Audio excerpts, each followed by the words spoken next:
It's no secret that there are some really weird people out there, but have you ever heard of anything like this? In today's video, we will be discussing the death of Ray Rivera. This is going to be a crazy story, so make sure to stay tuned until the very end for all the details. But before we begin, make sure to subscribe if you haven't already for all the latest updates. On April the 29th, 2006, 34-year-old Raymond Rivera was found dead in a Maryland hotel conference room. His body was discovered by a maid who was cleaning up after an event.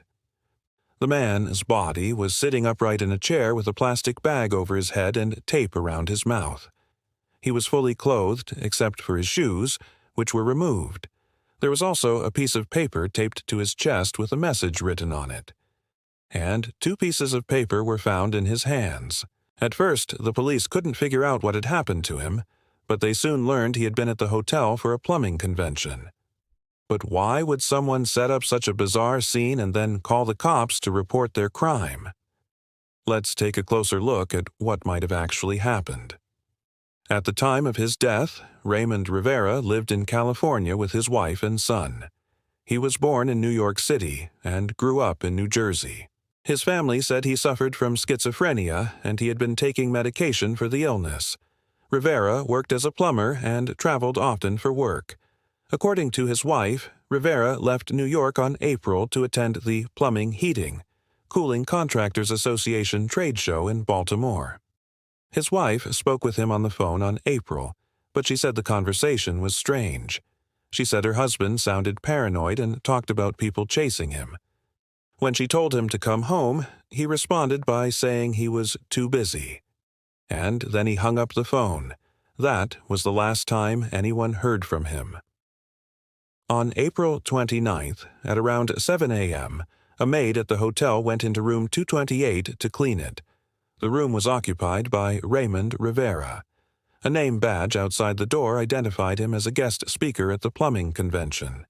As she walked into the room, the maid spotted something horrible.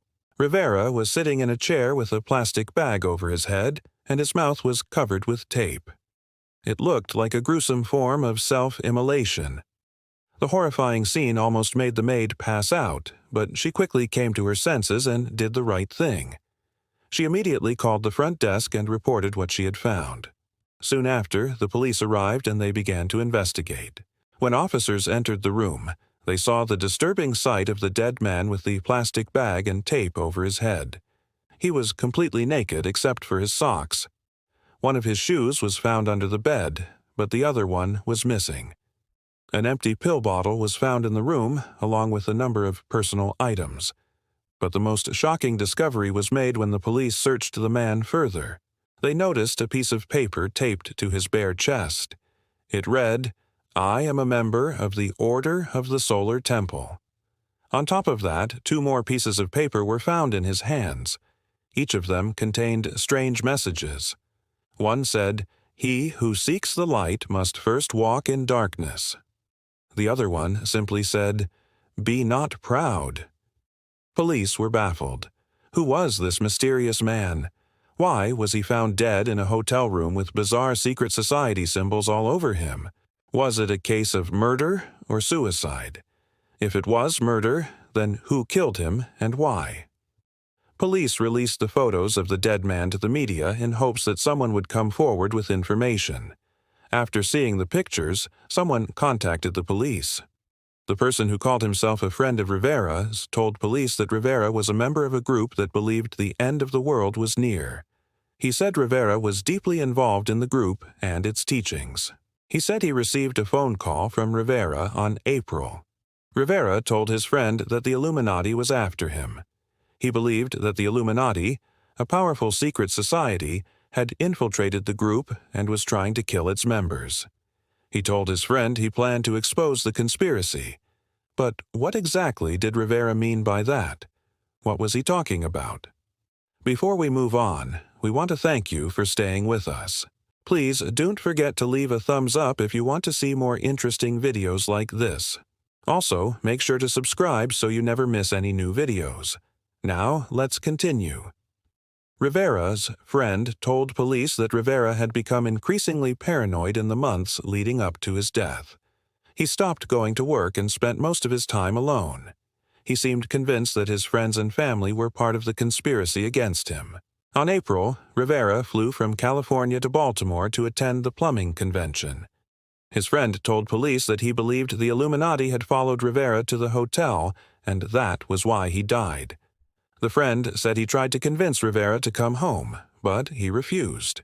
He believed that if he left the hotel, the Illuminati would find him. So he stayed in his room and eventually took his own life. According to the friend, Rivera wrote down the symbols and quotes because he wanted to send a message to the Illuminati. He wanted them to know that he was on to them and that they could not stop him. But was this really the case? Was it a case of suicide, or was there foul play involved? The police investigated the death and concluded that Rivera committed suicide. His death was ruled as suicide by hanging. The Illuminati was real. No, seriously. It is an actual secret society that was founded in Bavaria in 1776.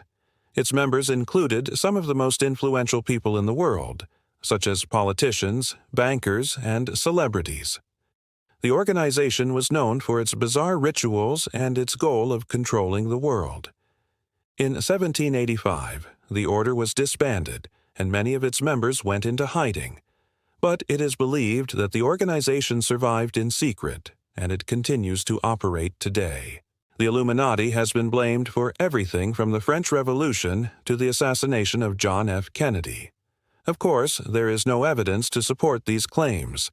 But what do you think? Is the Illuminati real, or is it just a bunch of conspiracy theories? Now, back to our story. Rivera's death was never supposed to be public knowledge. He was a private person, and he didn't want anyone to know about his involvement with the secret society. But his friend leaked the information to the media, and the story went viral. The Illuminati was once again in the spotlight, and everyone was talking about it. Was it really an organization that controlled the world, or was it just a hoax? We may never know for sure. What do you think about the death of Raymond Rivera? Do you think he was murdered, or did he take his own life? Let us know in the comments below. We also want to hear your opinion about the Illuminati. Is it real or just a myth? Please share your thoughts in the comments below. If you enjoyed today's video, make sure to stay updated. Thanks for watching. We hope you have a wonderful day. See you next time.